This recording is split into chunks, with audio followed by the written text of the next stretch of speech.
Hello. سلام. Today for the Jesus series we're in Mark chapter 8. داستان زندگی عیسی رو داریم ادامه میدیم و در انجیل مرقس باب 8 صفحه 1312.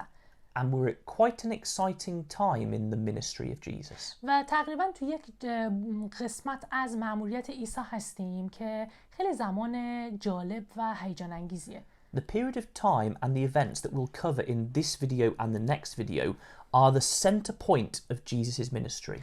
این وقایعی که قراره تو این ویدیو و ویدیوی آینده، یعنی توی این دوتا ویدیوی آتی قراره داشته باشیم، قراره یک بخش خیلی مهمی و مرکزی از مأموریت عیسی باشه. This doesn't mean that the events here happen right in the middle of the 3.5 years. این حرفمون به این معنی نیستش که وقایعی که قراره توی این ویدیوی بعدی بخونیم از نظر زمانی دقیقاً بین این بازه زمانی 3 سال و نیم هستش. We're actually getting towards the end of the ministry chronologically. چون اگر از نظر زمانی بخوای نگاه کنی یه جورایی تقریباً اواخر مأموریت عیساییم. But when we look at the Gospels of Matthew, Mark and Luke, they structure their Gospels around these events we're going to look at now. چون اگر به اناجیل متی، مرقس و لوقا نگاه کنید، جوری که اونها داستان زندگی عیسی رو نوشتن، این وقایعی که این هفته و هفته آینده نگاه میکنیم رو جوری توصیف کردن و جوری نوشتن که نشون میده یک بخش خیلی مهم از این مأموریت و قرار همه چیز عوض بشه از اینجا به بعد. It's a time when Jesus starts to tell the disciples things he didn't tell them before. قرار از اینجا به بعد عیسی چیزایی رو به شاگرداش بگه که قبل از این نگفته بوده. A time his focus changes. قراره که از این به بعد تمرکزش بر چیز دیگه‌ای باشه. And it all starts with a healing. همه اون چیزها هم که قراره حالا با هم شروع کنیم با یه شفا دادن یه بیمار شروع میشه. So Mark chapter 8 verse 22. که الان میخوایم با هم شروع کنیم به خوندنش. مرقس باب 8 و آیه 22 رو میخونیم. و چون به بیت سیدا رسیدند، عده‌ای مردی نابینا را نزد عیسی آورده تمنا کردند بر او دست بگذارد. So we've seen this before. People bring someone with a problem to Jesus. They want them to heal. چنین مواردی رو قبلا هم دیده بودیم که مردم وقتی یه نفری بیماری بود، مشکلی داشت رو می آوردن پیش عیسی که شفاش بده. But we get a lot of detail about this particular healing of a blind man. ولی در رابطه با این مرد نابینا جزئیات خیلی زیادی گفته شده. First of all, verse 23. آیه 23 رو اول بخونیم. عیسی دست آن مرد را گرفت و او را از دهکده بیرون برد. سپس آب دهان بر چشمان او انداخت و دستهای خود را بر او نهاد و پرسید چیزی می‌بینی؟ So, strange thing. Jesus takes the man away, again, like he's done before. خیلی عجیب رفتار میکنه. عیسی این مرد رو از جمعیت دور میکنه، به یه جای دیگه میبره. And he gets saliva and puts it on the man's eyes. و از آب دهانش بر چشمان اون مرد میگذاره. And again, this is quite strange. We know Jesus could just click his fingers and heal him. که میدونیم خیلی عجیبه یه چنین کاری. میدونیم که عیسی انقدر قدرت داشته که بخواد با یه بشکن زدن اون آدم رو شفا بده که ببینه. As before, he's doing something the blind man can feel. So the blind man can understand that Jesus is doing something to connect to him, to heal him. قبلا هم یه چیزی مشابه با این خونده بودیم و گفته بودیم. عیسی داره اینجا طوری رفتار میکنه که اون مرد چون نابیناست و نمیتونه ببینه، حداقل بتونه حسش کنه. وقتی چشم اون مرد رو دست میزنه و لمسش میکنه، اون مرد میتونه متوجه بشه که عیسی چی کار داره میکنه. But it appears as if the healing doesn't work. ولی به نظر میرسه که انگار اینجا وقتی عیسی داره شفا میده عملی نمیشه و شفا پیدا نمیکنه. Because after Jesus did this, he said, "Can you see anything?" چون بعد از اینکه این کار رو انجام داد، عیسی از اون مرد میپرسه میگه الان میتونی ببینی؟ And look at what the man says in verse 24. بیایم ببینیم که این مرد تو آیه 24 چه جوابی بهش میده. آن مرد سر بلند کرد و گفت مردم را همچون درختانی در حرکت میبینم. So the man can see but not clearly. پس یعنی آدمه میتونسته ببینه ولی واضح نبوده. He says, I can see people walking around but they're not clear. They look like trees. میگه که میتونم ببینم آدما دارن راه میرن ولی واضح نیستن، مثل درخت میبینمشون. And so verse 25. حالا آیه 25. پس عیسی دیگر بار دستهای خود را بر چشمان او نهاد. آنگاه چشمانش باز شده بینایی خود را باز یافت و همه چیز را به خوبی میدید. So Jesus again puts his hand on his eyes, and this time it seems the healing works properly. پس یک بار دیگه عیسی بر چشمان اون مرد دست میذاره و این دفعه خب عملی میشه، شفا پیدا میکنه و دیگه میتونه ببینه. And the man can see everything clearly. دیگه واضح میتونه همه چیز رو ببینه این بار.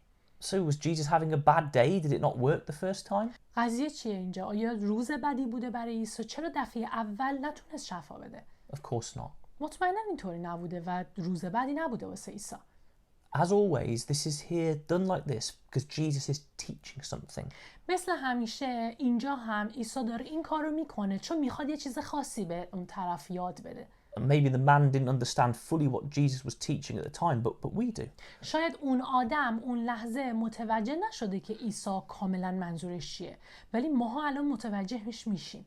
We've seen before how it's showing he has that real connection with people to heal them. He invests that time and touch to them. قبلا هم دیده بودیم که وقتی عیسی میخواسته یه شخصی رو شفا بده چطور براش زمان میگذاشته، لمسش میکرده و اینطور نشون میداده که داره ارزش قائل میشه و وقت میگذاره. But he's telling something about blindness. ولی اینجا داره یه چیزی در رابطه با نابینا بودن، کوری به ماها میگه. Because someone can be physically blind, but they can also be spiritually blind. چون یک شخص هم میتونه از نظر فیزیکی کور باشه و هم از نظر معنوی کور باشه. When someone can't see the truth about Jesus and God and life. وقتی میگیم از نظر معنوی یا نظر روحانی کور باشه، منظور اینه که یه شخصی نتونه متوجه عیسی نشه، نتونه زندگی که در عیسی میتونی داشته باشی رو متوجه بشه، اون رو درکش کنه. Jesus is teaching them when it comes to seeing clearly spiritually, it doesn't just happen like that. عیسی اینجا داره نشون میده که برای اینکه بخوای از نظر معنوی چشمت باز بشه و بینا بشی ساده نیست و با یه بشکن زدن انجام نمیشه. It often takes time. معمولاً به زمان نیاز داره که از نظر معنوی و روحانی چشمت باز بشه. Maybe someone hears the gospel for the first time and think, that's interesting, but it's not for me. شاید مثلا یک انسانی کلام انجیل رو بشنوه و اون لحظه اول براش جالب باشه ولی قبولش نکنه و ردش کنه. And maybe a bit later they understand a couple more things about it. ولی بعد یه مدت که بگذره یه مقدار چیزای بیشتری در رابطه باهاش یاد بگیره و متوجهش بشه. And eventually they start to think seriously about it and they come to faith and belief. و کم کم این درکش بیشتر بشه و در نهایت به جایی برسه که ایمان بیاره و واقعا باورش کنه. And it's the same for disciples as well. شاگردان هم همینطوری بودن. Disciples, sometimes we are spiritually blind. We don't see the stupid things we're doing. همه شاگردا همینطوری هستن. معمولا شاگردا از نظر معنوی، از نظر روحانی کور هستن و متوجه کارهایی که میکنن نیستن. We don't see or understand clearly all the wonderful things of Jesus and God. واقعا متوجه کارهایی که خدا و عیسی برای ماها کردن متوجه نمیشیم ما شاگردها.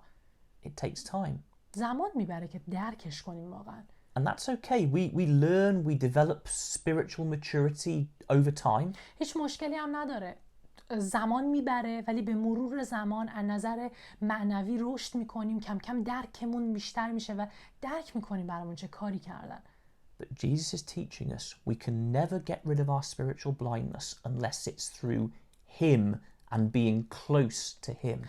هیچ وقت نمیتونیم از شر کوری معنوی خلاص بشیم مگر اینکه بخوایم با عیسی در ارتباط باشیم و بهش نزدیک باشیم. This is very powerful. این واقعا مهمه.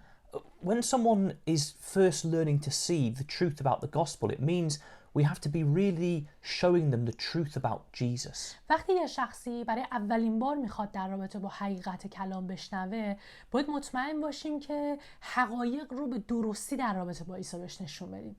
When we are baptized and we're learning, we have to really expose ourselves to Jesus, his character, his teaching. وقتی تعمید میشیم برای اولین بار، بعدش باید واقعا رشد کنیم، اون شخصیت‌های عیسی رو، تعالیم عیسی رو در خودمون پرورش بدیم.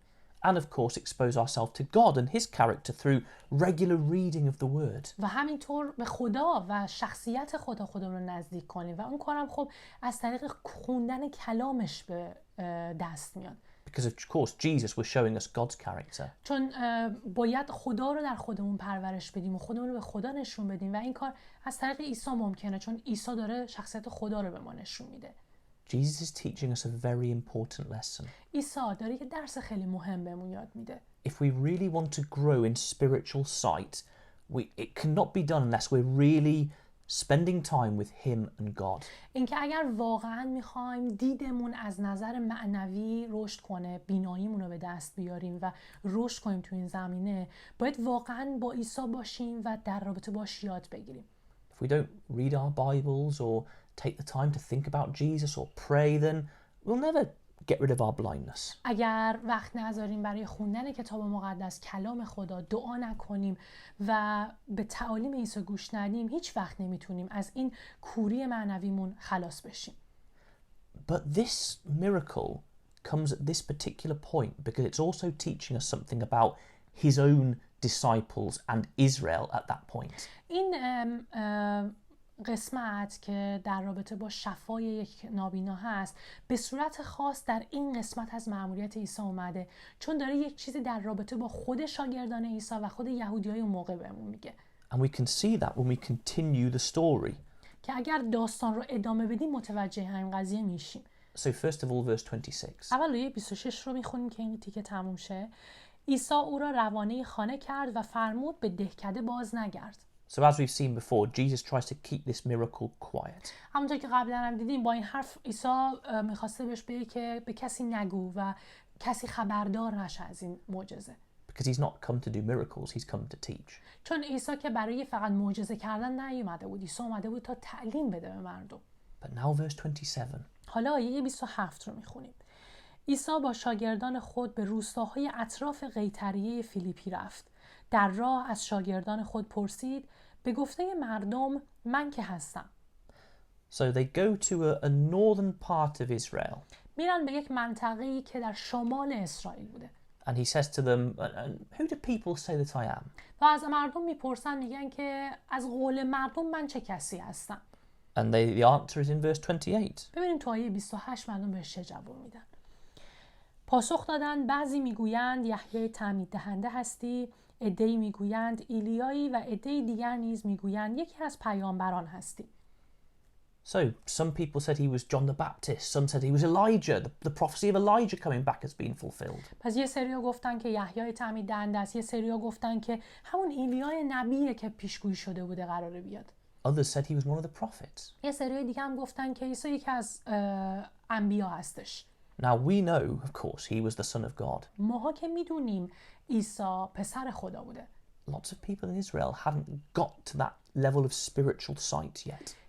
خیلی از مردم تو اسرائیل به اون حد از بینایی معنوی نرسیده بودن که این رو درکش کنن. There were some people who were completely blind who rejected him. یه سریا بودن که کاملا کور بودن چون کاملا عیسی رو رد کرده بودن. There were some people who were starting to see a bit. They could see something was special, so maybe he's a prophet, maybe he's Elijah. یه سریای دیگه بودن که یه مقدار بینایی رو به دست آورده بودن، یه مقدار متوجه می شدن که عیسی خاص هست نسبت به دیگر آدم ها. واسه همین بود که گفتن، یه سریا می گفتن یا یکی از پیامبرانه یا می گفتن ایلیاست و اینطور آدم خاص خطابش می کردن. But it seems no one could see clearly yet to who he was. ولی به نظر میرسه که هنوز هیچ کدومشون واضح متوجه نشدن که عیسی کیه و نمیتونن واضح ببیننش که کیه. And so he asked a different question in verse 29 in the first part. حالا اگر تیکه اول آیه 29 رو بخونیم یه سوال دیگه ازشون میپرسه. از آنان پرسید شما چه میگویید؟ به نظر شما من که هستم؟ He says, okay, forget them. Do you know, do you see yet? Who do you say I am? بهشون میگه که خب حرفای دیگران رو که اونها چی میگن رو فراموش کنید. شما چی فکر میکنید؟ از نظر شما من چه کسی هستم؟ Had they learned, would they show they could see? میخواد ببینه که اونها آیا متوجه شدن؟ آیا میتونن ببینن؟ آیا یاد گرفتن؟ And it seems at first, yes, because the second part of verse 29, تیکه دوم آیه 29 رو بخونیم به نظر میرسه که آره بینا شدن، میتونن متوجه شدن که عیسی کیه. پتروس پاسخ داد تو مسیح هستی. when Peter says the Christ, he is showing he believes Jesus is the one sent from God. وقتی پتروس میگه که اون مسیحه، پس یعنی داره نشون میده ایمان داره که شخصی هستش که از سمت خدا فرستاده شده. In Matthew's gospel, he actually says as well, You are the son of the living God. توی انجیل متی در حقیقت گفته که تو مسیح پسر خدا هستی. So, it appears as if the disciples, including Peter, have got the spiritual sight. پس به نظر میرسه که انگار شاگردان مسیح که شامل پتروس هم میشه متوجه شدن، این بینایی رو به دست آوردن و متوجه شدن عیسی از سمت خداست. But what they have to learn now is that they haven't actually seen clearly. They're like the man in the miracle. They can only half see. ولی چیزی که الان باید یاد بگیرن اینه که کامل هنوز ندیدن و کامل متوجه نشدن. یعنی در حقیقت مثل همون مردی بودن که نابینا بوده و بیناییشون رو نصفه به دست آوردن و یه جورایی تار میبینن و کامل تصویر واضحی ندارن. The disciples rightly say, he is the Christ, he is the Son of God. شاگردا به درستی گفتن که اون مسیح پسر خداست. The problem is they have no idea what being the Son of God actually means. مشکل فقط اینجا بود که هیچ ایده‌ای نداشتن که پسر خدا بودن واقعاً به چه معناست. They've lost part of their blindness, but not completely. شاگردا یک بخشی از بیناییشون رو به دست آوردن ولی هنوز کامل بینا نشدن. And in the next talk, we'll see just how they were wrong about Jesus. و توی ویدئوی آینده متوجه میبینیم که چطور اشتباه میکردن در رابطه با عیسی و فکرشون اشتباه بوده. But let's just think what this teaches us about Jesus. الان بیایم نگاه کنیم ببینیم که چیزی که الان خوندیم به ما در رابطه با خود عیسی چی یاد میده. It's really important to him that we know him. برای عیسی واقعا مهمه که ما چی میدونیم در موردش و چجوری میشناسیمش. That we can truly see him and God clearly. واسش مهمه که آیا عیسی و خدا رو واضح و درست میبینیم و میشناسیم یا نه. He's happy to help us with this, to give us the things we need. عیسی حتی حاضره که برای این هدف به ماها کمک هم بکنه و چیزی که نیاز داریم توی این مسیر رو برامون فراهم هم بکنه. But we have to play our part by spending time with him and God and taking them into our lives. ولی خب ما هم باید نقش خودمون رو ایفا کنیم. ما هم باید وقت بگذاریم در رابطه با خدا و عیسی یاد بگیریم و اونها رو وارد زندگی هامون کنیم. And if we do this, then he will really be happy because he wants us to truly see the truth about him. اگر این کار رو بکنیم، اینطور تلاشمون رو بکنیم، عیسی واقعا خوشحال میشه، چون واقعا دوست داره که ما واقعیت مربوط به عیسی رو ببینیم و متوجه بشیم عیسی واقعا کی بوده و چیکار کرده. He doesn't want us to see him like blurred. He wants us to see all the wonderful things about him clearly. عیسی از ماها میخواد که واضح ببینیمش، یک تصویر تاری ازش نداشته باشیم. تمامی کارهای فوق‌العاده که بر ما کرده رو ببینیم و متوجهش باشیم. Because then we will truly be good disciples. چون تنها در این صورته که میتونیم واقعا شاگردان خوبی باشیم. And as we've said, in the next video, we'll see why the disciples, even though they knew he was the Son of God, they couldn't see him clearly. حالا توی ویدئوی آینده هم با هم میبینیم، ویدئوی آتی، که با وجود اینکه شاگردای مسیح گفته بودن که عیسی پسر خداست ولی هنوز هم یه بخش از بیناییشون رو از دست داده بودن و نمیتونستن واقعا تشخیص بدن که این پسر خدا بودن یعنی چی و قراره چیکار کنه. Thank you. مرسی.